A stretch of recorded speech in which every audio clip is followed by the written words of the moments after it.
Welcome back to End is the Future, a podcast that brings together great minds to address the opportunities and challenges of making businesses both sustainable and profitable.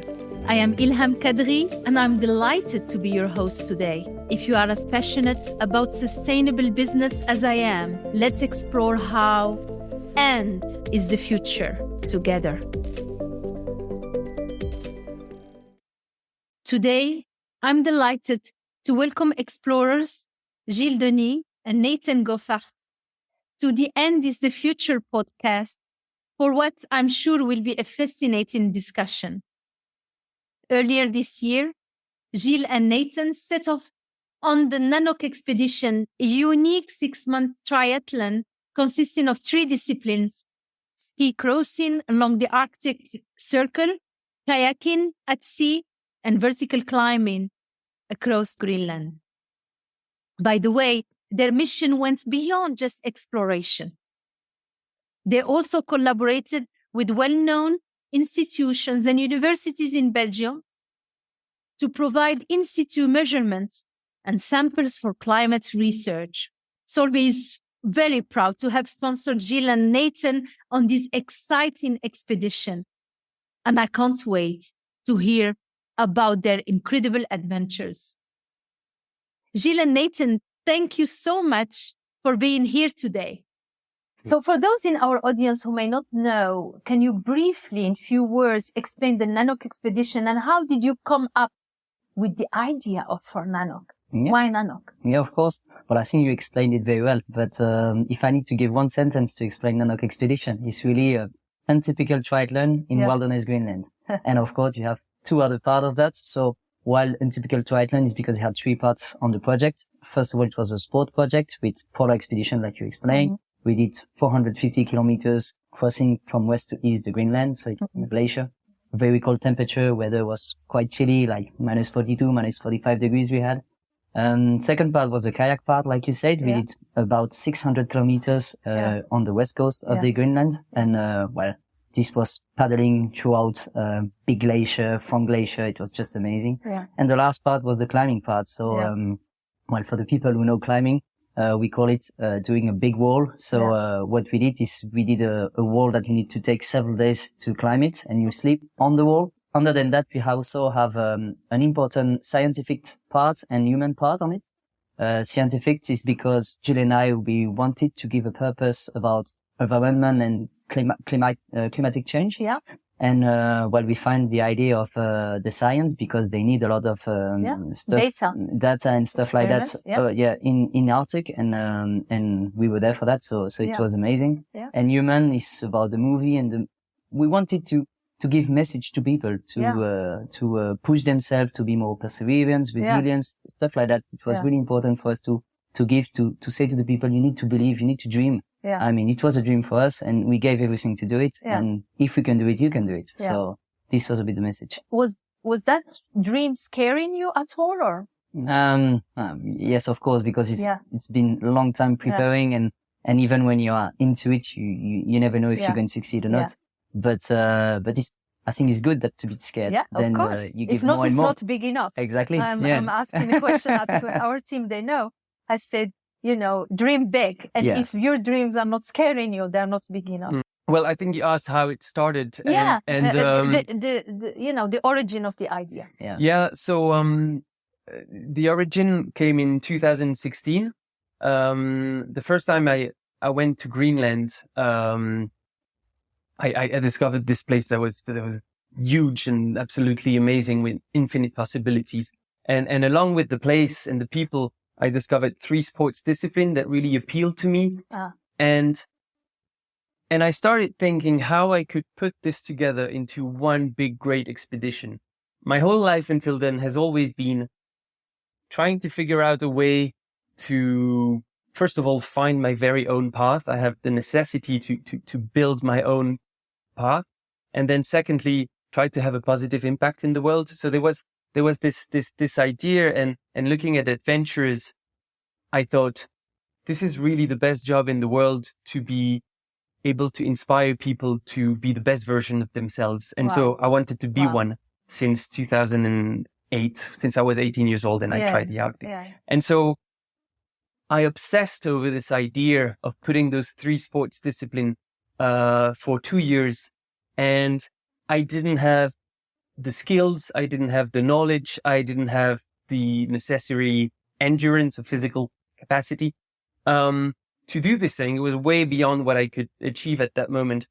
But I knew that I trusted the process of taking small steps towards my goal, however big and ambitious and crazy it was. And I did the only thing I knew how to was I gave it a name. I put a date on it. I gave it a name to the expedition. Why a name? So can you explain? Because if you can identify very clearly, and giving a name to something is identifying it, recognizing it is the first milestone, I think. Yeah. And why this name? Well, actually, so Nanok Expedition, we chose it together. 2 years later. So that's originally it was called the Greenland triathlon. The Greenland, okay. So you said a name. And so give it a name. Timeline. Put a timeline. So put a date on it. Yeah. Make it real. So what was your first day? The first day was slightly earlier than the reality. It was for my 30th birthday, so 2020, 2 years earlier. So now we know your age. Yeah. So a bit earlier, but you continued. And then? Yes. And then name, timeline. Speak about it. And then talk about it. Wow. Because if you want to put something out into the world, out into reality, it's not enough you have to get it out of your head. And so you have to talk about it. And so I started doing social media and talking about it and saying out loud what I was going to do, even though I didn't have a partner and there was no question I would do this alone. Yeah. And then I started training, believing that taking those small steps would eventually lead me somewhere. Yeah. And I started training and hoping that in doing all of that, I would be able to inspire the ideal partner, which came 2 years later. But then when you start talking about it, what was the response? Were people telling you you're just crazy, right? Yeah. Or people say, it's another dream. Let's see. What was the reaction of people around you or social media? The reaction is interest. Because I believe in you talked about dreaming big. I believe in the power of dreaming big, dreaming really big. Because if you dream big, people either think you're crazy or they think you're genius. Yeah. But in both cases, you leave a mark. Yeah. And you impact people and they look at you differently. Yeah. And that's something that I think is very powerful. Yeah. And so some people were thinking I was crazy. Other people were maybe thinking, wow, this is maybe something that will happen and it's amazing. And And this is very profound. Dreaming big, go after your passion, and go and plan for it. Plan to win. So you collaborated with several scientists for climate research. And in fact, on the expedition, gathered data never before collected in such condition. And this is a significant contribution to science and our understanding of climate change. Could you both tell us about it and how was it on the field? Can you share some data, results? Yeah. So it's a bit too early for results. The scientists need time to do their own to digest all of this. Yeah, exactly. We just handed them the samples, the measurements. Yeah. Now they have everything. Yeah. But what's really satisfying is it started really small at the Royal Observatory of Belgium, and then it started growing and gathering interest. So you started in Belgium, right? Yeah. Yes. In here in Brussels, in the Royal Institute, you said, right? Yes, Royal Observatory of Belgium. Observatory, and then it started to blossom. Yeah, exactly. And then we ended up having 5 experiments. Yeah. With 4 Belgian universities and 1 research center in Denmark. And I think it's a bit long to explain exactly what was done. We came back with we made in situ measurements. We collected data. We collected samples in 5 different experiments. And what's really interesting is saying it started small, but now the scientists are employing PhD PhD students to work on those data. So it's getting really into something serious. But on the field, it was really good to have the science for us on the field, because it became really important. Yeah. It became a source of motivation, purpose. Yeah. And when things went slightly sideways with the kayaking part, which we couldn't do it on the East Coast for permit reasons and stuff like that. Then we switched mentality. We were really looking. That was a hard time. It was sobering moment. It looks like. Yeah. Why? Because you couldn't get the permits and you couldn't go on the path you planned for it before, exactly. right? Yeah. So you had to change plan, right? Yeah. So we had to change plan. We had to adapt. So how you had each other's? What happened? This is a good question. Well, it was one of the hardest stuff we had on the expedition. Really? Yeah, because I mean, you prepare yourself for 4 years. The kayak part was one of the big part actually we had to do. Yeah. And we were really trying for that, willing to do that, because nobody did that before for just one people 20 years ago. So it was a big challenge, and we were ready for that. Yeah.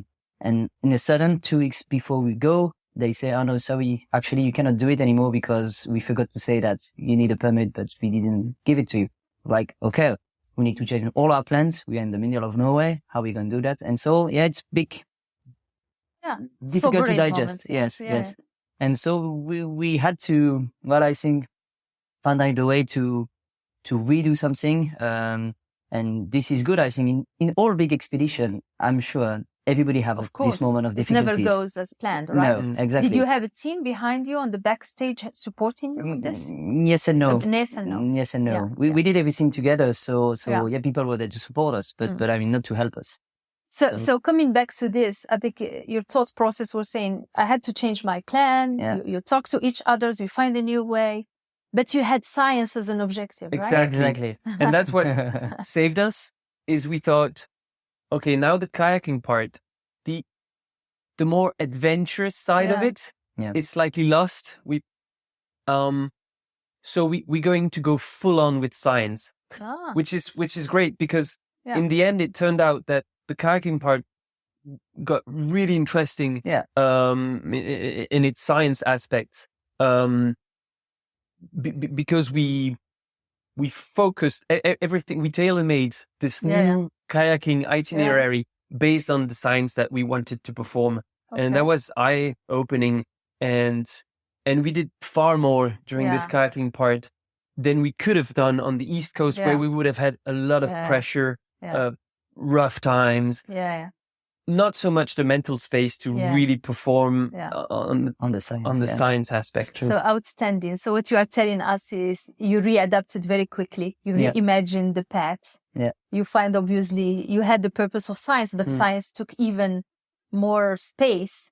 And we're a science company, so our science auditors here from the audience from Solvay, they will love that you prioritize science to kayak, although I'm sure there are a lot of kayak fans.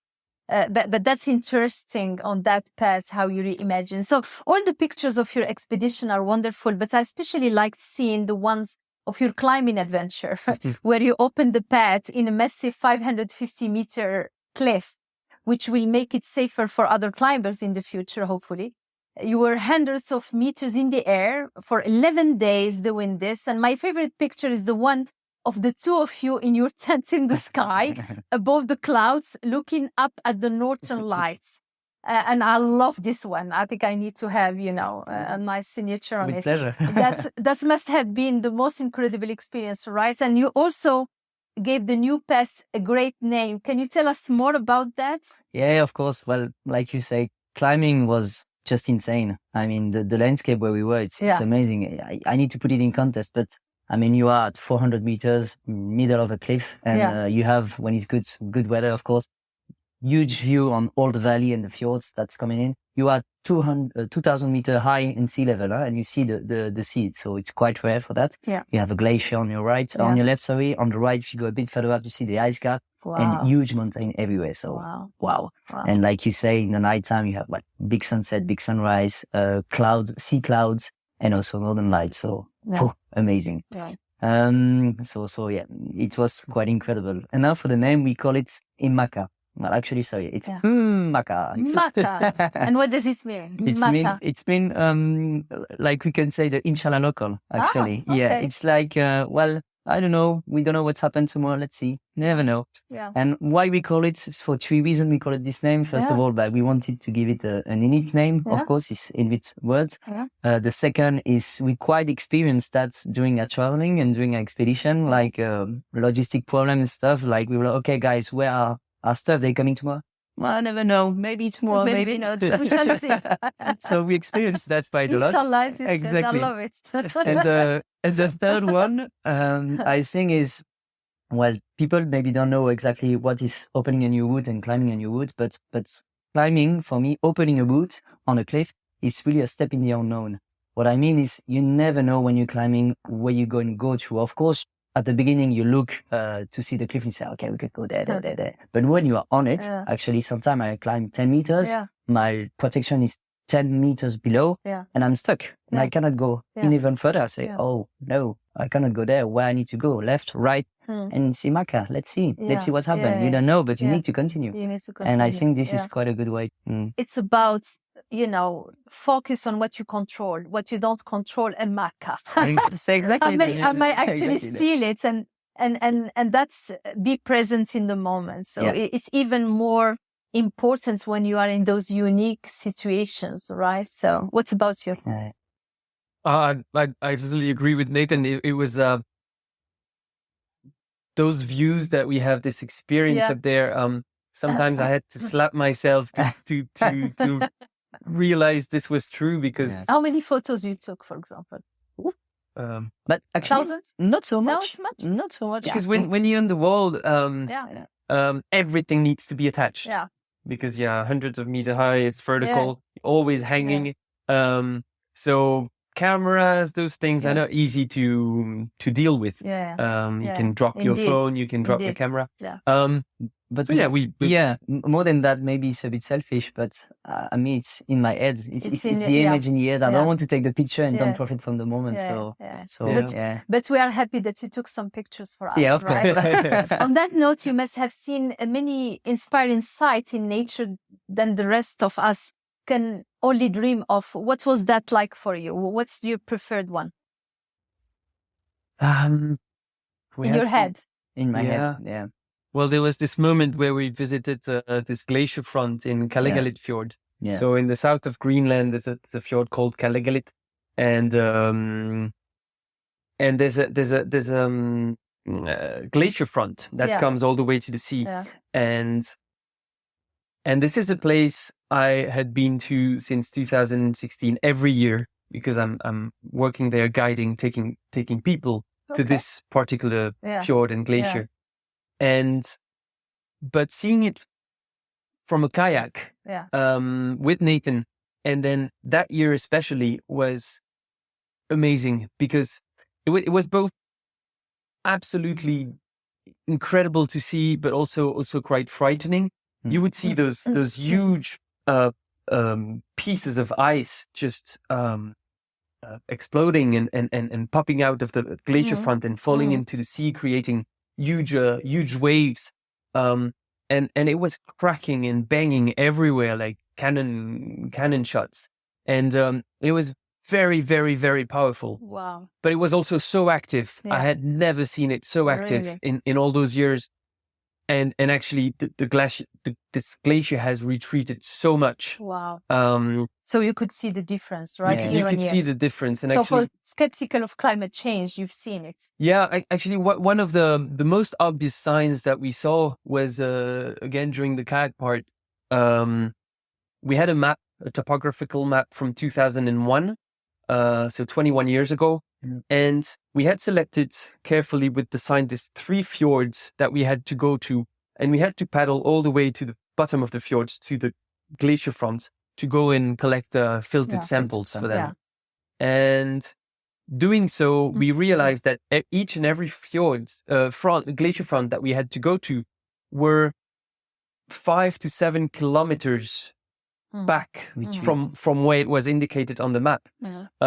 And so if you make if you make the math, 7 kilometers in 21 years, that's 300 meters on average per year. And that's how much it retreats. And if you consider the number of glaciers around Greenland, that's insane. Absolutely insane. It's insane. So that's a great fact you bring back, you know, as an observation, and obviously the urgency of climate change. And, you know, we are part of the industry and we are part of the problem, but the solution, and we need new solutions to reimagine. I imagine that during those 5 months, there were many, many ups and downs. Was there ever a time you were tempted to give up? If so, what gave you the strength to continue to overcome these difficulties?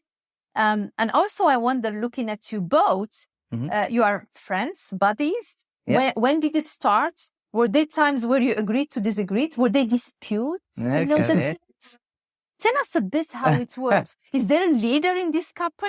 Yes. No. No. But to give the answer for the first question, I don't think in any moment we wanted to give up, for sure. But of course, we had some difficulties and some problem on the way. So it's obvious. And how you can cope with that? The first one for me is the training. Actually, when you train, you fail. And you know what is it. Yeah. And so you are ready for that. Yeah. And actually it's good to be ready for that, because you're going to give everything on the day when something bad happens to continue and go forward. So it's a bit like professional sport people. They 90% of the time they're training, and 10% of the other time what they do is they compete and they try to succeed. But of course, it's never succeed. Sometimes it's a lot of failure, and one time you succeed. But they get trained for that, and they are willing to do that. Then expedition is a bit the same, and you need to try to get that in your mind to mean that, of course you can fail. It's normal to fail because it's risk. And it's for this that not a lot of people are doing that, but you're doing it for that reason also, because it's risky and failures exist. Yeah. And I think that the second point is you need to go step by step, because you can fail something, but it's not mean that the expedition is a failure also. Yeah. Sometimes you can miss a part, but if you keep going forward, keep thinking about the next step, and not looking backwards, you can continue, you can say, okay, I have a lot of stuff to do yet. And Gilles did it already, right? I mean, he was there, he accommodated. It was your first... It was my fourth... experience there, right? The polar crossing in polar expedition, So did you rely more on Gilles, knowledge, know-how, it's interesting. Huh? Yeah, this is the good fact between him and I. Yeah. I mean, we're good friends, but also I think we have a really good complementarity between the skills, the strength, and our weakness. Yeah. And so together, I think it's for this we do such a good teamwork. So that's the power of the end. That's the objective of this podcast. So tell me the end. And you. Where are you complementary? I know Greenland, non-Greenland, so that's clear. What else in the skills? In the skills, I mean, he knows a lot more about the knowledge about the cold that I didn't have. So you need to know that in the cold, really cold temperature, you need to react and act, really, really well. And you need to know all of that. And so he had all the knowledge about that with this Yukon expedition and what he did in the past. And I don't know, for myself. Well, I think the way I see it is I was the older one with maybe more of the experience in the polar expeditions, polar regions, in Greenland in itself, kayaking too. Yeah. But as much as I have faith in my projects, my dreams, and we all have our moments of doubts, and I'm someone who reflects a lot. Put myself in question a lot. Yeah. And so I would describe myself as being more like the old guy with the knowledge and the experience. And then Nathan came to complement that in the most beautiful way, being this extremely dynamic, energetic, with an optimism that can move mountains. Could you have done it without him? No, of course and not. And vice versa, right? It's the same. Yeah. Very interesting. So that's the complementarity which supports you. And I think if we're talking about business or leading a project, to have those two people is very strong. The guy which has infinite faith in himself, in infinite trust in the world, in himself, and motivation, lots of energy. Obviously, Nathan had more of athlete background than I did. Yeah. And then they have the guy that is more paused, that will think and look at every details, be very perfectionist, but also sometimes too much. So to have this complementarity, it give you a balance. It gives a balance, pushing and knowing when to stop. Amazing. And then What's the wisdom? And indeed, it speaks to the business people we are, to scientific people we are, because you're right. You are both moonshotters and 100%ers, because you need to be precise and detailed. You have this complementarity. So what you accomplished is certainly not for the faint of heart. And in many ways, it was a risk, right? It takes a certain mindset, a lot of preparation, a lot of resilience to risk forging a new path or going into the unknown, as you mentioned, Nathan. And in a different way, businesses also need to take a risk and push the envelope. And I've always said that we can learn a lot from explorers like you. What lessons do you think business can take from your experience?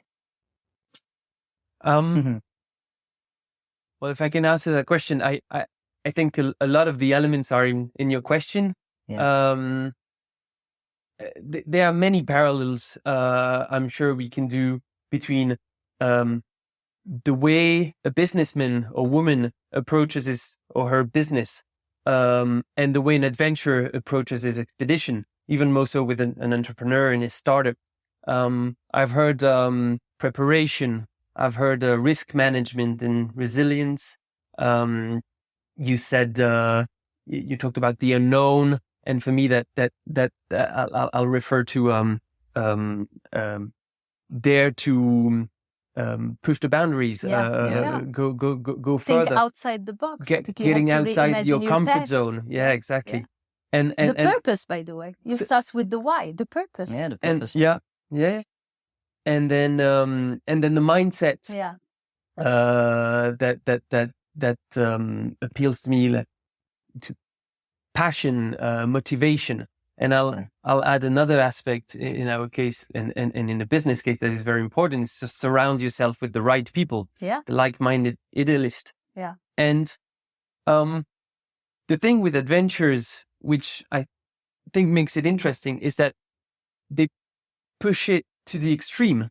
Because I was quite interested recently to have someone reminding me that the word passion comes from the Latin word passio, which means actually suffering. So passion is something that burns you from the inside out. And someone truly passionate will be someone who will give everything, his entire life, his entire being to his art. And so in that sense, he has to push everything to the extreme, his methods, his training, intuition, training, experience to the extreme. And so that makes it an interesting case study. So determination is important, like in business. To be determined to go after your passion. So if I think this is a question that needs that deserves more development, but if you're talking about preparation, for example, preparation is absolutely key. You take your project, you divide it into those small goals, and then you have your project plan. For example, okay, I want to kayak 1,000-kilometer coast along one of the roughest coasts in the world. But first I need to know how to sit in a kayak, because back then I didn't know how. And then you need to be good at it. Now define good and put some incremental goals towards that ideal good. And so preparation, risk management, to know when to stop, consistency, because I love this phrase, but I think you love it too. By Denzel Washington. He talks about consistency, because nothing of worth ever comes easy. He says, dreams without goals are just dreams. And then he carries on saying, because without commitment, you'll never start. And without consistency, you'll never finish. And it's about that discipline, consistency. You need the drive to to be able to dive, but then you also be able to keep going and going and going. And this speaks to our hearts because it's about the human elements and the human connection we are talking about, right? At Solvay's true is in our DNA. Actually, our founder used to climb the Matterhorn mountain, right? In Switzerland. And he did it at age 80 plus, right? Crazy. There is still a cabin, a refuge with his name out there. But we are so proud. You said you are proud of it. We are proud of you, right? Thanks I mean, this is just amazing. I'm sure many people listening will be inspired by you and want to follow in your footsteps. What advice would you tell them? I think the first one is, for me, I have a sentence: life belongs to those who believe in the beauty of their dreams. And it's really that. Just never give up. Go and try it. I mean, even if you don't succeed, it's nothing. And dream big. So dream big. The other one is train hard, physically and mentally. Because if you're well prepared, I think you are ready for everything. And even if it's not going well, you don't have some deception or anything because you train hard and you try to give everything.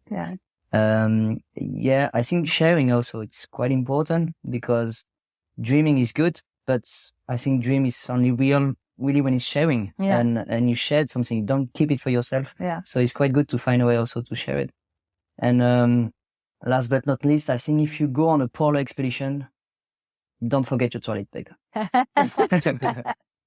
And would you have enough toilet paper for? we had just enough. So did I say that?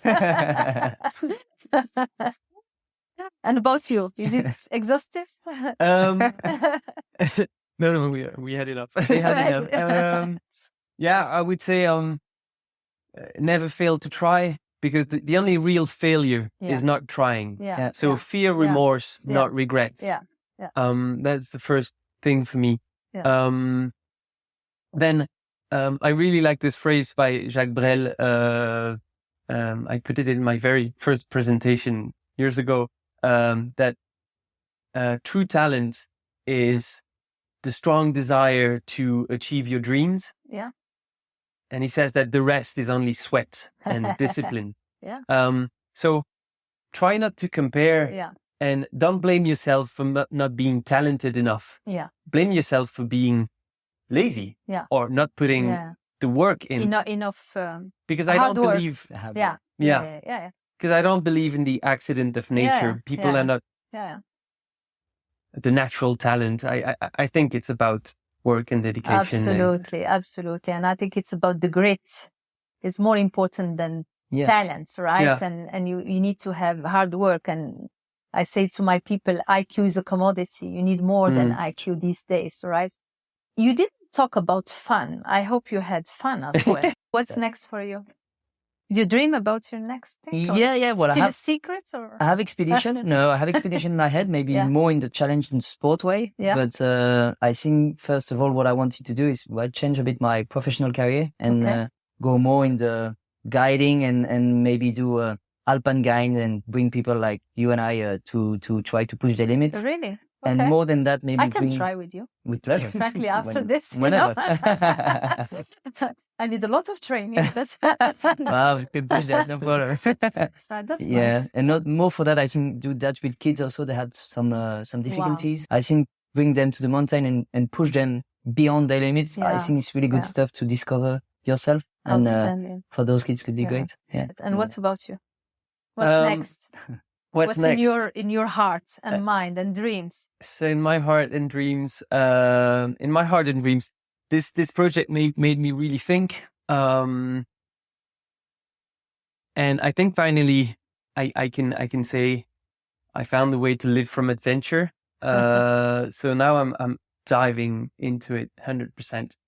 And I made two observations during this expedition. The first one being that adventures are the natural ambassadors for field science, if we're talking about remote areas at least. And that allows for very ecological and very economical ways to do science, much more than what is done at the moment. I could put numbers on it, etc. But throughout all our talks with the scientists, this is what came up really strongly. Mhm. So I believe adventurers have a role to play, and I want to take mine seriously. Yeah. And I want to do expeditions, not only one, but I want to build something that will be able to put expeditions at the service of science. And like we did with the kayaking, tailor make those expeditions to the needs of the scientists. Yeah. And my scientific background also helps. So that's great. Yeah. So that's the first observation I made. Then the second observation is almost as important. And it's sorry. It's the fact that scientists need a voice. Yeah. They need a voice, and they need that we get it out to the general public. Absolutely. Loud and clear. Yeah. And there's a need for vulgarization. Absolutely. Also. Education. And so education. Yeah. And so I think those two together, they are very important. Yeah. And that's why in May 2024, I want to go back to Greenland and go back on the ice cap and go back for another expedition and carry on the science that has been started, because I'm sure things have just started. Yeah. I want to carry on the science that has been started with those scientists and take it back on the ice cap, take it back along the coast. And for those two reasons, help scientists get a voice and allow them to do this cheaper, more easy access and above all more ecological way to do science. And I really believe in the communication aspect, because we had this phrase with Salve, which we came up with it reading something, I don't remember, is that today an adventurer's responsibility isn't to conquer lands. There's no more lands to conquer. It's to conquer hearts. Yeah. And adventure is human first. Yeah. And we talk to the hearts of people. And then from that, you can say anything. You can spread messages which will go much deeper into people's hearts and souls. And if we're talking about climate change, environment, protection, these are very important nowadays, of course. And I think I can play a role in that, and I'm really excited about it. Outstanding. I mean, you have just highlighted the power of the end. I mean, the two of you complementary. You are adventurer and explorers and scientific people, and you support science. You talk about the beauty of communicating, specifically fighting the climate change. You have beautiful souls, and you are strong as I've never seen, right? Thank you. And those big dreams and achieving those big dreams, that's what makes sense. And that's what exactly we want our people to do. So thank you. Thank you so much, Gilles and Nathan, for joining us today. Your passion for exploration, for forging new paths and advancing climate science is so motivating to all of us. And there is so much we can learn. I can continue this conversation for so long, but I'm sure we'll continue the journey together. Thank you. Thank you very much for inspiring With pleasure. us. Thank Thanks you very much. Thank Thank you. Thank you so much for joining us today. For more information or to listen to other episodes, visit our website. And if you like these podcasts, don't forget to subscribe. Until next time, be safe.